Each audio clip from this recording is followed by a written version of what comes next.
Ever feel like you're drowning in information, like you're wading through a sea of data and just getting nowhere? Oh, absolutely. Well, today we are diving deep into Barbara Minto's The Pyramid Principle. Yeah. It's going to be like finding a life raft in that sea of information overload. It's interesting. What Minto does in this book is she basically gives us a framework, not just for writing, but really for thinking. It's kind of like, when you finally get around to decluttering that really messy room Yeah, and suddenly everything just makes sense. right. That's what this is like. So for our listeners out there who maybe haven't encountered this whole pyramid thing before, break it down. What is it? Okay, so picture an actual pyramid, right? Yeah. The top, that very peak, that is your main point. That's your big takeaway, the thing that you really want your audience to remember, whether you're writing or you're giving a presentation. Everything else you do, every other point you make, is going to flow up to support that one key message at the top. And Minto's big idea is that you always start with that top point, that conclusion, and then you break it down almost like you're building a case, brick by brick, until you get to those foundational arguments at the base of the pyramid. So it's like you start with the answer and then you back it up, like a reverse mystery novel. I like it. Yes, exactly. Like, let's say, for example, you're trying to convince your boss to switch over to a new project management software. Right. Your main argument, the top of your pyramid, would be something like, we need to switch to this new software. And then from there, you would break down that why do we need to switch into those logical groups of supporting arguments. Maybe it's like increased efficiency, right? Right. Cost savings, Right. improved team collaboration. And then each of those would have their own supporting data points, facts, figures, whatever you've got in your arsenal. So it's like you're not just saying this is better. You're actually giving the why, the how, and the because all at the same time, just in this really organized way. Exactly. Yeah. So that makes sense if everyone's on board. But what about those situations where maybe there are different perspectives at play? Like, what if my boss, in your example, what if they're like married to the old software? That is where the pyramid really, I think, shows its value. Because it forces you to not just, bulldoze through with your perspective, but actually acknowledge, okay, what are the other perspectives here? Right. So you might actually have a whole section of your pyramid that directly addresses those concerns about switching, right? Maybe you acknowledge, okay, the old system, it has its advantages too. Yeah. But then you go on to highlight how this new system that you're proposing actually overcomes those limitations. It's about showing that you've considered the whole picture, not just your little corner of it. You've anticipated those objections. Exactly. Yeah, and I think what I'm realizing as we're talking about this is it's not even just about winning an argument. I mean, that's great, don't get me wrong. But it's really about building consensus. It's about understanding. I mean, even in like a disagreement, right? You can use this to find that common ground, that shared understanding. Right, because if you're able to lay out your argument in a way that's clear, logical, and acknowledges those other points of view, you're much more likely to get people to at least understand where you're coming from. Right. Even if they don't completely agree with you in the end. It makes you a better communicator overall, which, let's be honest, is a superpower these days. Yeah. And thinking about this, it reminds me, of like Steve Jobs, right? Legendary presentations. And he was a master of this. Think about it.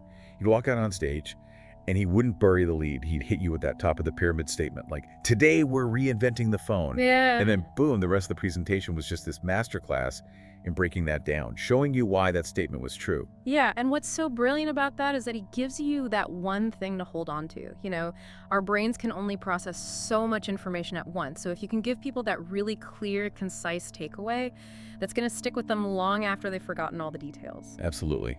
So whether you're writing a report, you're prepping for a big presentation, or even, let's be honest, just trying to have a productive conversation with your family, this is a tool that you can use because it really is all about communicating clearly. And it makes you think differently, too, about how you structure your own thoughts, even when you're not actively trying to communicate them to someone else. Right. Yeah, just for yourself. It's a way to bring order to the chaos of your own brain. Yeah. So the next time you find yourself, struggling to get your point across, or you're just feeling totally overwhelmed by all the information out there, what's the first thing you should do? Build a pyramid.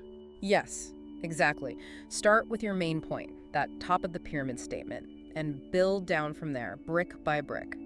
You might be surprised at how much clearer and persuasive your communication becomes. So for our listeners, we'll leave you with this. Think about a time when you were able to get someone to see your side of things, not through force or trickery, but because you were able to present your argument in a way that was so clear, so compelling, that they couldn't help but nod along. That's the power of the pyramid principle. It's not about being right, it's about being understood. And who knows, maybe if we all start thinking a little bit more like pyramids, the world might just become a slightly less chaotic place. It's something to think about.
It's